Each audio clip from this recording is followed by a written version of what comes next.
This threatens to be a very long video, so if you don't have the time to sit down and listen to a lot of stuff concerning a specific topic that is tangentially related to dozens of topics, I encourage you to just, put this on in the background while you're doing other stuff or listen to it in small segments until you're done. But try to follow along here. So this video is ultimately about censorship. And this is a topic that I believe is drastically misunderstood by both people who are for it and very misunderstood by people who are against it. Most of the arguments about censorship don't address why it occurs, who does it, or why it's important to resist it. So, right now, basically, I've been doing a lot of videos, at least over the past year, that have to do with censorship of the internet and the malicious reasoning for that in the malicious people who are doing it. But I should talk a little bit more about why, and I should talk in a little bit more of an educational, like historical way instead of an emotional way like I usually do. So even though I'm going to be talking about some very specific interest groups, I'm going to be talking about some protected classes and peoples, and I'm going to be talking about some stuff that may be considered borderline conspiracy theory, even though everything I mentioned is documented fact. Okay, that there's at least some sort of declassified report when it comes to stuff about the government. The rest of the stuff you can look up on the internet when it comes to special interest groups in their participation in online censorship. But I'm going to avoid emotional language. We're going to avoid cuss words. We're going to avoid anything that could be seen as hate speech in the vain hope that this video might stay up a little bit longer than videos that concern these people that I usually talk about. So, internet censorship is a major problem because it is a centralized form of authoritarianism. So, a lot of people, they hear authoritarianism and what they hear is it's telling me what to do. That is true, but that's not why I think it's bad. People being told what to do, whatever, it's your prerogative to ignore it.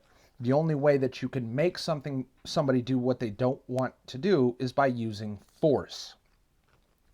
A lot of the people that I am politically aligned against know that their ideas not only are unpalatable to a lot of people, they're very unpopular, they don't poll well, they don't vote well, but they like to give an illusion of these kind of ideas as being popular because through censorship, through use of force, they have leveled the playing field against anybody who disagrees with them.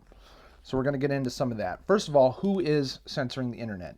It is a very small group of people who are related to industries like Cloudflare, um, certain electric companies. ISPs have been reduced from a very competitive market down to just a handful of ISPs running this entire country, and any kind of online payment processing is either done at basically the will of the social media you're trying to make money off of and partnering with, say like YouTube or Twitch or something like that, Instagram, whatever, or it's done through payment processing.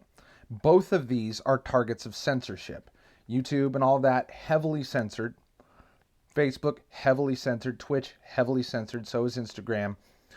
And the other thing is payment processors. Now, pretty much MasterCard, Stripe, and PayPal have over 90% market share of online transferring. And even PayPal is basically beholden to Stripe. Stripe is over 80% of payment processing on the internet. If Stripe has a problem with you, you are not making money on the internet unless you basically make your own website and try your best to host it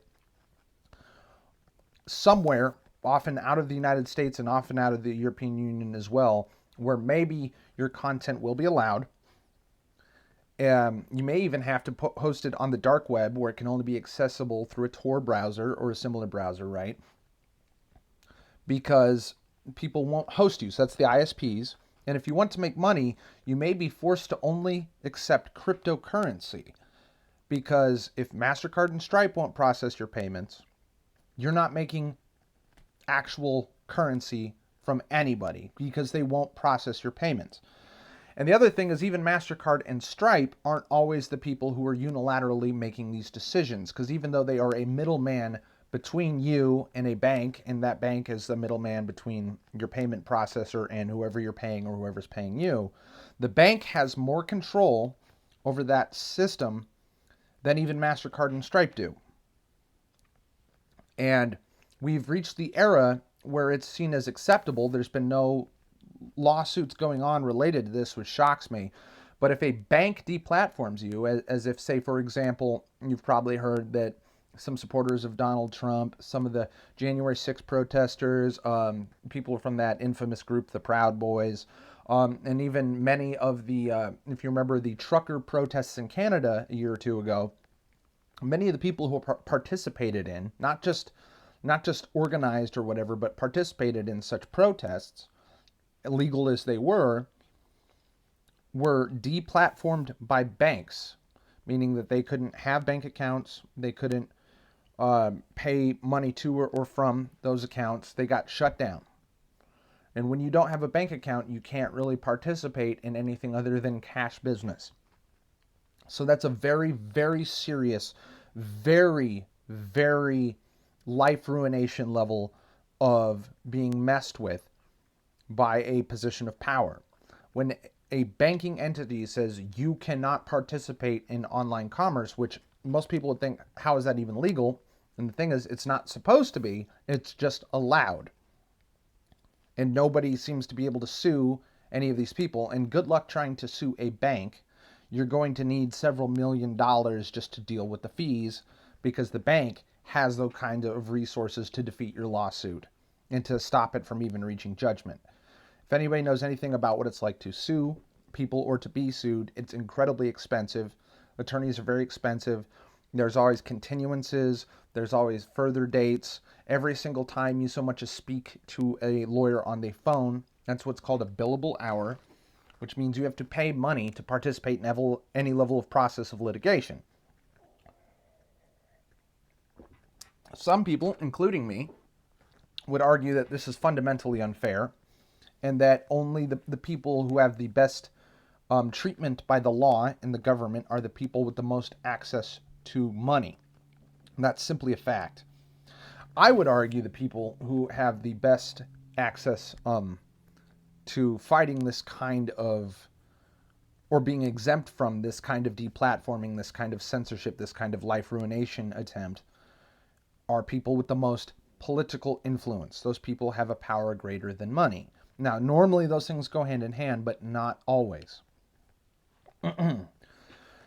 So here, when you have just a few ISPs, just a few payment processors, and just a few server hosts for websites, right? If any one of those people doesn't like you, you're gone. If those people start communicating amongst each other that they're going to collaborate in your deplatforming, for example, a character like, say, Alex Jones, just for example, you're not doing business, like, period. So even though, at least in America, and I think to a similar extent in Europe, you are supposed to be afforded an equality of opportunity in a market. You should not be subject to tortious interference, to malicious intimidation or defamation, but that's simply not so. Unfortunately, now we've reached a state where these businesses are politically motivated and politically interested. Some people would have you believe that it's just people who are politically biased in positions of power making these decisions willy-nilly. That's part of it, but that's not the truth of it. Some people would have you believe that a mob or an online cancel culture, whatever you want to call it, to put it as vaguely as possible, are able to pressure these industries into just refusing service and banning people. That's true, but that's not the truth of it. That's only part of it. Some people would say that it is political influence and illegal use of power from the federal government that is the cause of this. That is true. That is part of it. That is not all of it. It is the combination of these three things. So the federal government interferes regularly with the ability of people to participate in any kind of enterprise that they want. And even though supposedly under the Constitution the states should be able to make laws that are different from what the federal government thinks should be going on in respect to their own state.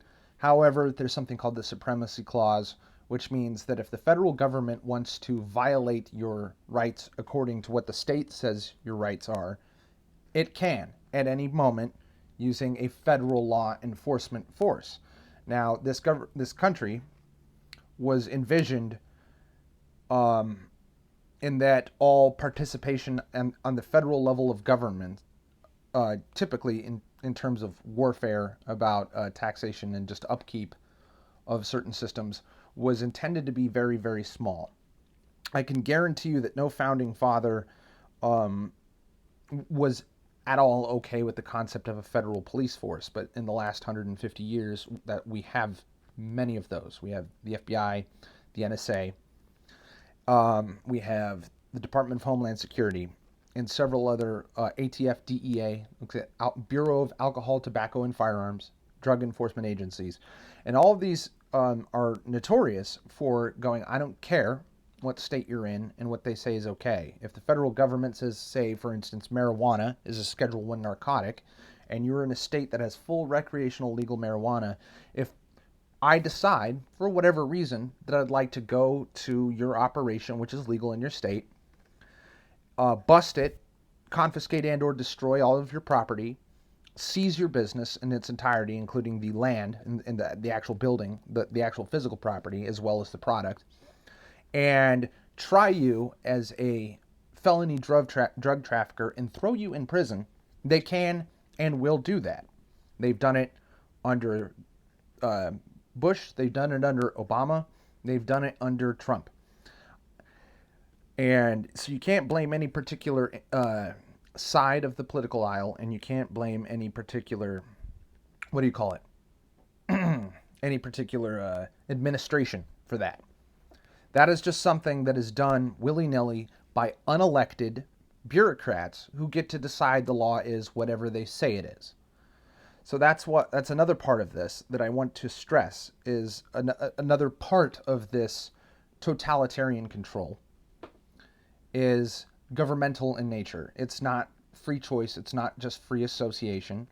In fact, many of these businesses and banks, many of these ISPs, many online websites have been banning people, not at all by their own recognizance, and not even at the influence or by the influence of a further entity that they're somewhat beholden to. Like it's not, say, for instance, if you were to post quote unquote medical misinformation on YouTube, while it's, and I think it's partially still against terms of service to do so, YouTube will ban you. They'll cut off your account. They will pocket all the money that they're owed to you through super chats. It's something that's not often talked about, as many YouTubers who are canceled and thrown off the website, even if they have money due to them through super chat, through channel memberships, YouTube will try as hard as they can to withhold paying you the remainder of what you're due, which is not legal, but they can do it, and good luck suing them. Good luck. So, where was I going with this? Yes, so the medical misinformation example was done at the behest of the Center of Disease Control, which is an apparatus of the federal government in the Biden administration. Okay? So, and often in real life, when you were arrested for standing 6 feet, closer than 6 feet to somebody, or gathering in a group of whatever was larger than the ordinance, that was done at the behest of a federal level government. That was not a decision being made by individual cops or precincts or even states or city police forces or municipalities or any of that. These people were directed at threat of being held federal funds, grants, all sorts of stuff. So at the threat of force, at the threat of at least taking away something that you've been enjoying the privilege of, so pretty much by threat, by force, told you'll institute this policy or you'll be punished. And that is how a centralized, unelected bureaucratic force, okay, so even if you could say, okay, well, Joe Biden's a democratically elected president of the United States, okay, his cabinet as health secretaries, as handpicked COVID czar and whatnot, are not elected representatives of the people. They are, what do you call it? They are selected. They are appointed. And they get to make unilateral decisions that radically change law, which is not democracy. It's not a representative republic. It's not constitutionally legal. It's actually fascism. So that's the other thing I want to talk to you about, is whether or not you are a liberal or a Republican, regardless of which, under many successive iterations of both liberal and conservative governments, have been under increasingly fascistic rule, to the point that the law basically only applies to people who can afford to enjoy its privileges and its rights through a prohibitively expensive legal process. And only a very small, selected, unelected group of people are making policy and law. Period. So your vote technically only means that you're picking the guy who is the dictator, and hoping that that guy doesn't fuck you, because you have no choice in whether or not that dictator is here for 4 years or 8 years. And it certainly seems to be the trend that you will be dealing with a fascistic dictator regardless of who you vote for. And part of the reason why is not just the government, but what the government allows, again, businesses to do, which is, even though there are discrimination laws on the books that say you can't be discriminated for, creed, for race, religion, whatever. However, apparently you can be discriminated against arbitrarily for what you say about race, religion, or creed, or whatever. And they'll call it hate speech, when most of the time things are called hate speech have nothing to do with any kind of threat of violence. That is the implication, that hate speech is a threat to the physical bodily safety of people. That is a lie. What people call hate speech and actually call online violence and whatnot, or harassment, is one we'll get to very soon. I promise you. I'm sorry, this video will be very long. What that is criticism. Period. And I don't care if it comes with S words. I don't even care if it comes with slurs. If there is no directed call to action, if there's no incitement of violence, there is no criminal activity. But apparently we're now allowed to treat criticism as criminal, violent activity, and to bar people from services that are legally required to be provided to convicted violent felons, but not committers of quote-unquote hate speech, which again is a meaningless term because it is a lie, a claim that criticism is violence. Now, what you're going to see, especially, is that, and here's where the topic of the video is going to change somewhat from the objective, structural way that this is done to more of why, who, how. Okay?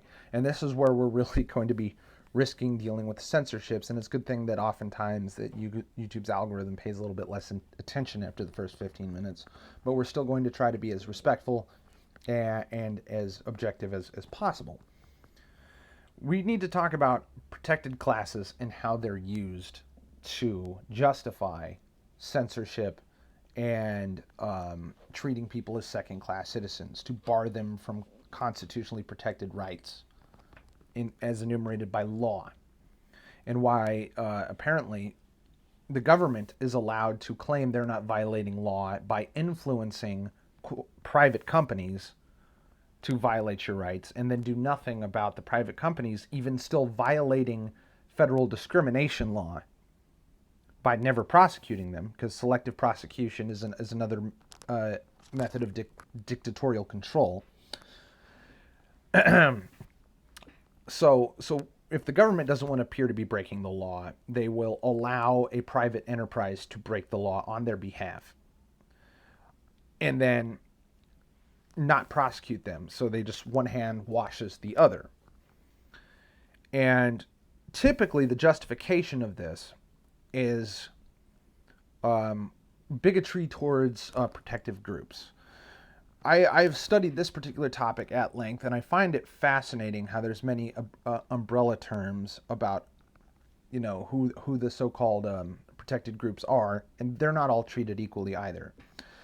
The three primary protected groups that have the most control over this process of censorship and removal of right to access the market and the right to make and pay money are only three of those protected groups. The first of those is transgender people, the second is black people, and the third is Jewish people. And one of them is significantly more powerful than the other, but is honestly behind several of the other groups. If when you hear LGBT or the colloquialism, the pejorative rainbow mafia or whatever, I believe it's lesbians, gays, bisexuals, transgender, queer, ally, intersex, and there's several other letters depending on how inclusive the group is. The only one of those that has any real power are the transgenders and nobody else. It is my personal opinion, so disregard this if you don't care, because it's a personal opinion, that lesbians and gays have virtually no political power unless it is as a part of this cohesive group. If they try to act on their own, they tend to actually be targeted by other members of this so-called mafia or the so-called coalition. It's not actually a coalition. It is forces that are often hostile to each other. I've personally seen in my life, again, personal anecdote, disregard if you care to, that bisexual people are not a part of any of this. They are looked down upon by virtually every other member of the letters in this acronym. And they tend to be treated extremely poorly and are prejudiced against frequently. There are a significant number of gay activist groups that wish to dissociate from transgender people in disagreement with various parts of what they're activizing for and stuff. But if you were to come at or criticize, I should say, is a better way of putting it, so there's no implication of any kind of aggression. But if you were to criticize any of these people, they're far more likely to immediately present the false front that they're a united alliance so that they can resist you with all of their collective influence. But then immediately go back to infightings. But that's not perfectly relevant to the subject. But transgender people have demonstrated a remarkable ability to unite amongst each other and to use that for what I consider to be actual violent aggression, which is literal criminal harassment. This group is the most likely out of any other protected interest group that has some political for and against people. It's a contentious topic, right? They are the most likely to call your place of work, to attempt to find your address and post it online, to send threatening communications directly to your home, to harass people around you and attempt to threaten them into dissociating from you. They're the most likely to call an ISP.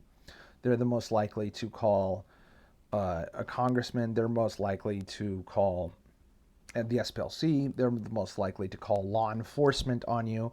And if they can't demonstrate that you're guilty of a crime, they will do an activity. And this is not unique to transgender people, so please don't think that this is something that they invented, because they didn't, and that they're the only people who do this, because they are absolutely not the only people who do this.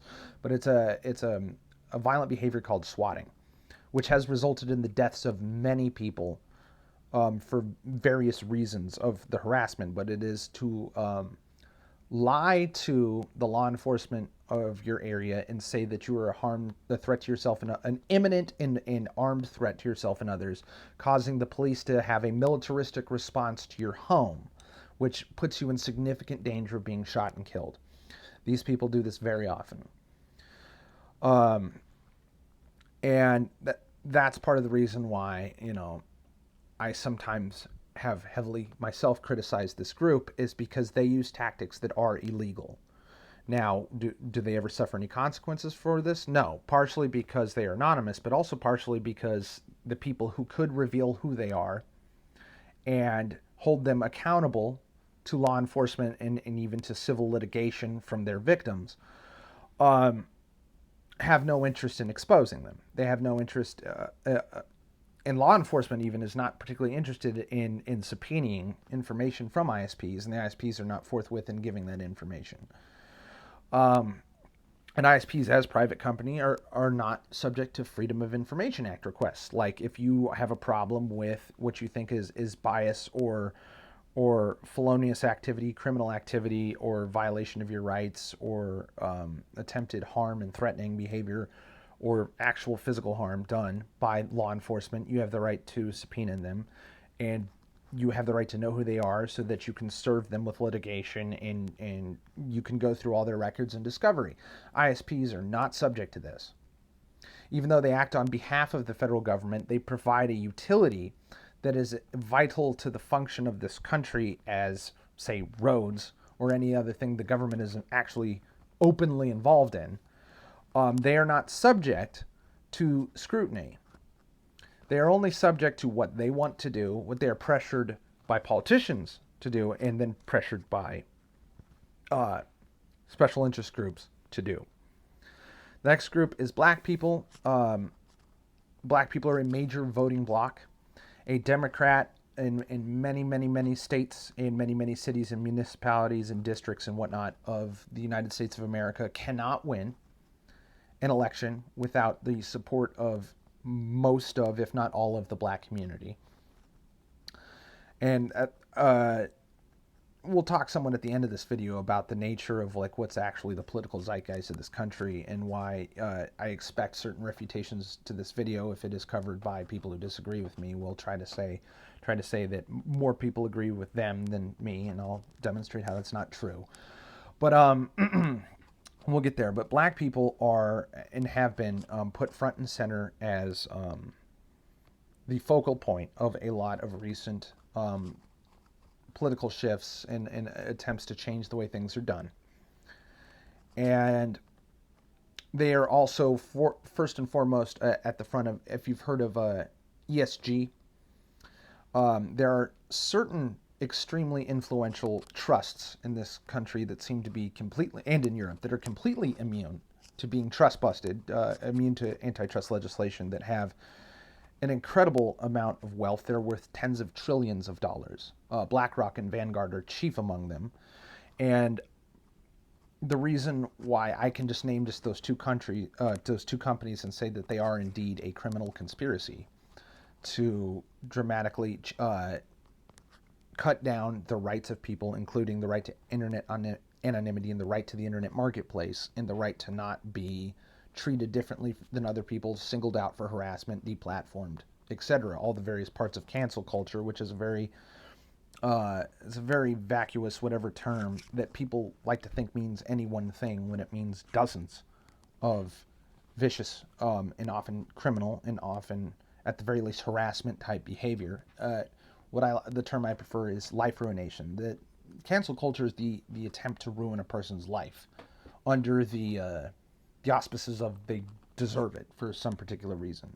And sometimes I might even agree with that reason, but oftentimes I do not. But we'll get there. But so these two companies own either a controlling share in, or at least the largest share of many private companies. BlackRock is the largest shareholder of thousands of companies, including Vanguard, which has the largest shareholder of it being BlackRock, has the largest shareholder position in thousands more companies.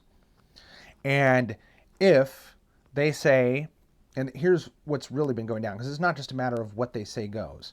It's they have started providing extra money to various companies, particularly entertainment and media companies, but many, many more companies than that, including universities, the educational system, that they will give more money if you comply with and adhere to a very strict set of political ideals, and only one of them, but the chief one among them is diversity. And unfortunately, what diversity actually means is the reduction in white representation and the increase of anybody who's not white. That is literally what that means. They openly admit this is true. And if anybody denies it, it's patently ridiculous. It just means the reduction of white control. Now, they might argue it also means straight or rich or certain socioeconomic status or whatever. No, it just means white. And these people have weaponized investment money to promote this, and they also have a significant amount of say in who gets deplatformed. So even though I named first the actual internet entities, Microsoft, Stripe, particularly Meta is what I meant to say first, Meta and Alphabet, which would be Google and Facebook, as their more recognized parent company terms. Even though they are the ultimate wielders of this control, their influence heavily comes from these two sources: investment money and banker money, and then the government. And I can prove and have proven that many decisions that people would say this is the science, or this is public will, this is the will of the people, were not so. They were what progressives might call punching down. It was the will of a small, insular, unelected minority of hyper-powerful people. And then here's where we get into really dangerous territory, because the last protected group that has been able to wield the most power, and in fact wields power often on behalf of the transgender lobby and the African American lobby, is the Jewish lobby. Particularly the SPLC, which is a Jewish-ran, it's a Southern Poverty Law Center, but what it is a nonprofit activist group that seeks to identify hate speech, which we've already covered what that is, and then petition the government and petition companies to punish people for demonstrating this behavior, which is, again, criticism. Not always, but is most often, if you even just go look at their website and look at the various people that they've said is a problem. Most of these people are not violent criminals, have never been accused of, let alone convicted of, a violent crime. But they're named in the same breath as literal terrorists, like murderous terrorists. And with the express intention of conflating those two people so that you react to criticism the same way you would, again, react to a violent threat. Okay, this is a specific modus operandi. So we got the Southern Poverty Law Center, which is not first and foremost, but is one of them, and is one of the ones that does the most ground level action. The next one is AIPAC, which is a political lobbying group on behalf of the country of Israel, which you would think would not be related to domestic interests, but most of what they pay money to lobby happens to be domestic interests in Europe and the United States and not in the Levant. Make of that what you will. I'm not going to go too much into that subject right now. And finally, the Anti-Defamation League. I want to mention, and I've mentioned this before, but I will try to be brief, that the Anti-Defamation League was founded to defend a convicted child rapist and child murderer. And the ADL, with their first activity as an entity, was to try to pin this murder on a mentally disabled black man who worked at the company. The owner of this company, which was a pencil factory in Georgia, raped and murdered a young girl who was working there. And this back during the era where, like, young girls who were 12, 13 years old would work full-time at businesses. That was before child protection laws. And he raped and murdered her and threw her in a dumpster. And they tried to pin that on a black man. And so thoroughly was the public of segregationist, full Jim Crow era Georgia, very, very racist state. So thoroughly were they convinced of the guilt of this Jewish man, and so thoroughly were they convinced of the innocence of this black man, that they endeavored to make sure that the trial went ahead and that he was found guilty. But however, there was a judge who attempted to pardon this guy or commute his sentence. I forget which was exactly this convicted child rapist and child murderer. And in response, a large mob of Ku Klux Klan members broke into the jail, and this is illegal vigilante behavior, and I am not endorsing this. Drew that convicted criminal out of the jail and hanged him to death, lynched him, and which is murder, regardless of the fact that this man, in my opinion, again, just my opinion, disregard at your will, the crime of which he is guilty of, I believe, should carry a capital punishment of the death penalty. So some would view this as justice. Most others would say this is vigilantism and this shouldn't be allowed. But we're far past discussing vigilantism and stuff. We're discussing a company that has since tried to mask itself as a champion of the oppressed and has spent a significant amount of the 20th century even advocating free speech, even up to the point that they were notorious or famous, depending on how you look at it, for even defending the rights of the Ku Klux Klan later on. However, what they've done in the last 20 years has been exclusively to police and to eliminate freedom of speech. And the behavior, the form of speech that they are most interested in eliminating is hate speech. And what is hate speech? It is criticism that is dishonestly and deceptively modeled to look like violent terroristic behavior so that it is engaged with force by the federal government and engaged with illegal discrimination by private enterprise. That is the definition of hate speech with hate speech. That is the definition of hate speech. Say it with me, folks. It is criticism that is made to look like terroristic threat of harm or terroristic activity, so that it is met with violent force and illegal discrimination. So the ADL is a specifically Jewish entity. AIPAC is a political action committee on behalf of the nation of Israel. And the Southern Poverty Law Center is not politically affiliated in that manner with a specific ethnicity. However, if you were to look at the available information about who is employees of this organization, you will find a similar group. And that is as far as I'm going to go into that, because going any further into that could be viewed as some kind of hate speech. But our goal is not to tell you how to feel about something, even though it may be abundantly clear that I have a certain emotional response to this information I am portraying. I am attempting to portray it to you as objectively and neutrally as possible, and I encourage you to make your own decisions, and again, to do nothing illegal with this information. Now, to a lesser extent, you've probably heard of Black Lives Matter. That has, unfortunately recently been shown to be a scam.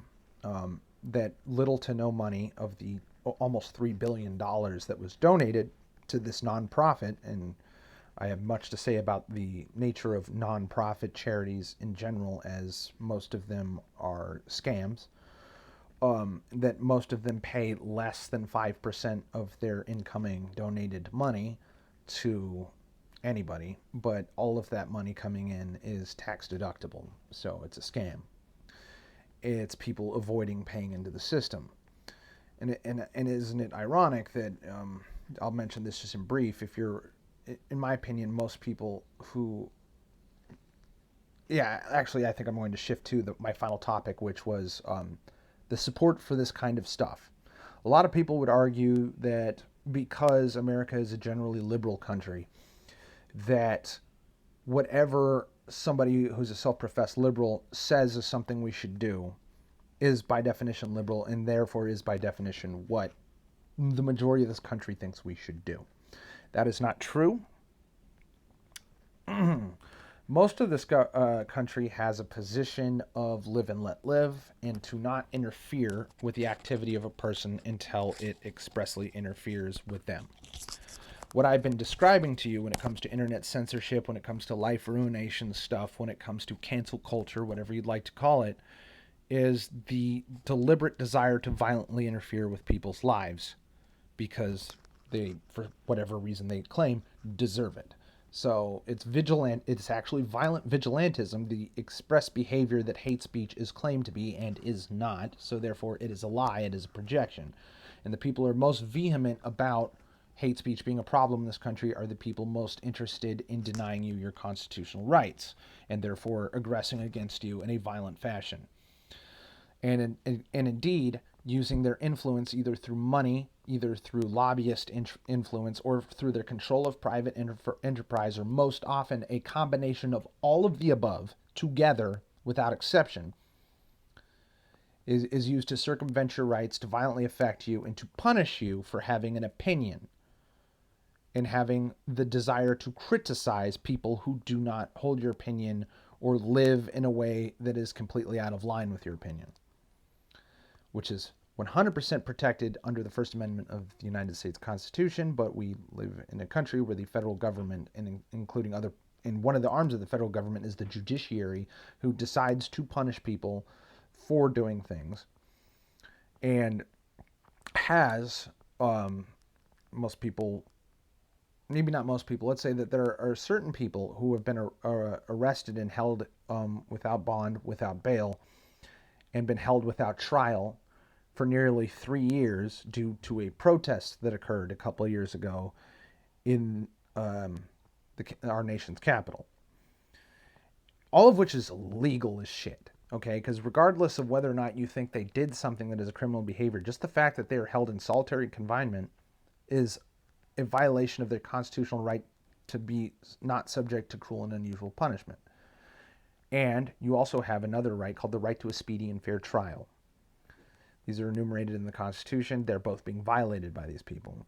And then there has been use of the media, which is a supposedly private enterprise, but that works constantly hand in hand with the government, and has worked hand in hand with the government directly and explicitly and without hiding it whatsoever since Barack Obama appealed a bill in 2008 that prohibited the federal government, particularly the secret police arms of the federal government, meaning the Central Intelligence Agency and the FBI, from directly interfering with the news media. That law has been repealed, and since I can assure you that it's not a matter of opinion, it's a matter of objective fact, that all what are called mainstream news, particularly nationally syndicated newsprint publications and 24/7 online cable news like CNN, like Fox News, like MSNBC, and like several other of those, are working directly hand in hand with the unelected secret police of the government to say certain things about certain topics and to not say certain things about certain topics at all. And that's coming up more and more in the country. But a lot of people are only interested in, say, the Hunter Biden laptop scandal. A lot of people are only interested in various scandals related to the COVID response. A lot of people are only interested in their ability to express religiously held beliefs that have to do with protected groups. A lot of people are interested with their right to freedom of association. A lot of people are only interested in their right to freely participate in the free market of capitalism. That is another protected right under non-discrimination law that is federally passed, okay, and it is not enforced. All of the above are being done, and they're being done for the same purpose. Now we're going to come to the final part of the story, which is, what is that purpose? That is to control you and to weaken your ability to resist authoritarian control. A lot of it's been done to attack the issue of states' rights so that all the states are directly and at all times beholden to and in service of the federal government, meaning that there is no such thing as a state government. There is just a further piece of the bureaucracy of the federal government, and it is to centralize that power there. It is also the federal government very openly attempting to strip rights of the people to freely express themselves, to freely assemble amongst themselves, and to defend themselves from harm. Both to defend yourselves from harm through litigation and to defend yourself from, in the case of immediate, direct, violent physical action and harm towards your physical person and your family and your property, with any kind of force of your own. So the shortest ways to say that is the monopolization of force. They want only law enforcement, which at all levels, from the local to the municipal to the county to the state to the federal secret police, to all be beholden to one singular autocratic government. That there be no deviation in policy from what this federal government wants. And they certainly don't want you to be able to resist by speech, and they don't want you to be able to resist by force. So what you're looking at is the turning of America into a dictatorship. And a lot of people think, well, all the fascists are Trump supporters. That's a lie. And there are certain people who say all the fascists are Democrats, or all the fascists are progressives, or all the fascists are communists. That is a lie. The entire federal government is corrupt to its core. There is not a politician in federal government at the House or senatorial level who is not completely corrupted and under the influence, and the influence on their end is strictly financial. You will notice that there is not a fucking senator or representative in Congress that lives at the means of their congressional salary. They all are able to and have never been held accountable for acting as a lobbyist while being a politician, often going somewhere, giving a speaking engagement, and being paid tens of thousands of dollars to appear and to shake hands with actual lobbyists who are there in order to collude amongst themselves. And the one that is most egregious is insider trading. Most politicians have made massive fortunes by getting to do a criminal, felonious act that is legal amongst themselves, and you're not allowed to do. It's called insider trading. Just in brief, what insider trading is the sharing of privileged financial information that would advantage you in such a way that you can manipulate a market either by buying or selling stocks. That is illegal. It's policed by another federal secret police called the Securities and Exchange Commission, the SEC. And again, the politicians are never beholden to it. Just people like you and me. So I guess in order to try to get out of here inside of an hour, I want you to think about all this stuff I've said. And I just want you to know that once the government is fully able to censor the internet, which they may be able to do with the advent of AI technology, and if AI technology is not able to, and again, through illegal violations of your privacy, which the government already violates on a millisecond by millisecond basis using the PRISM program and the NSA, the National Security Agency. Look into that, by the way. The NSA has an illegal spying and wiretapping program that wiretaps all online communication that is not encrypted. The only way to avoid this is to avoid what they call colloquially the clear net, and to only use the dark net, and to only use encrypted communication services if you have any hope of your conversations not being spied on. That's happening at all times and in direct violation of your Fourth Amendment rights.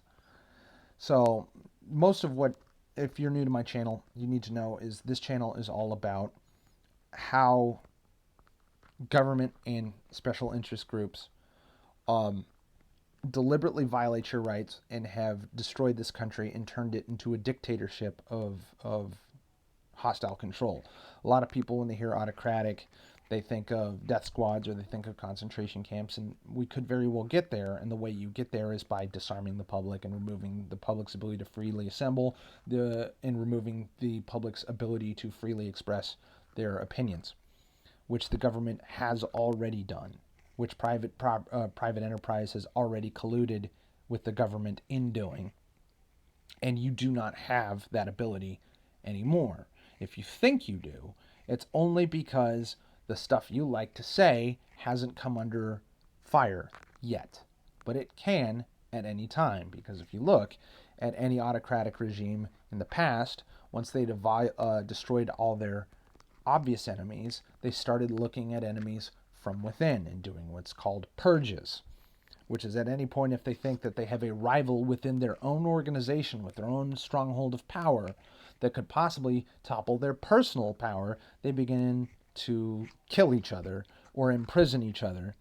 And that is what will happen and has happened to every autocratic nation. Now, I don't necessarily think an autocratic nation is destined to fail or destined to destroy itself or even necessarily destined to be horribly unlivable and horrible to the entirety of the public. However, almost all of them for the past at least 400 years have been. And that is obviously the intention of the people. But it's my opinion that it's obviously the intention of the people who are at the level of the financial, the level of the political, and at the level of the private enterprise that controls the free exchange of information, which is primarily what I want you to be focused on, even though I covered at length all of these things. The most important right you have is your freedom to speak. And once that is taken away from you, everything can be taken away from you. And if you live in a country where you're not able to defend yourself and law enforcement is not interested in defending you, you're what's called an outlaw. Do you know what an outlaw is? An outlaw is not a criminal. An outlaw is not a felon. An outlaw is not a vigilante. What an outlaw is the law as it pertains to protecting you from harm does not apply to you. An outlaw does not have the pleasure of protection from law enforcement. They do not have the pleasure of, say, the service of the fire department.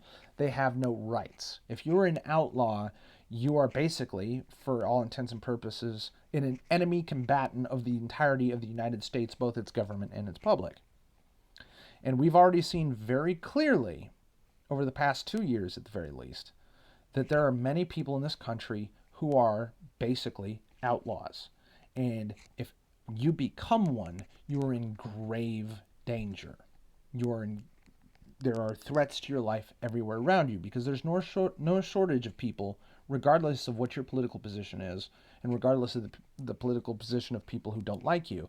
There is probably, due to the nature of polarization in this country, no shortage of people who would do you harm if it was legal to do so.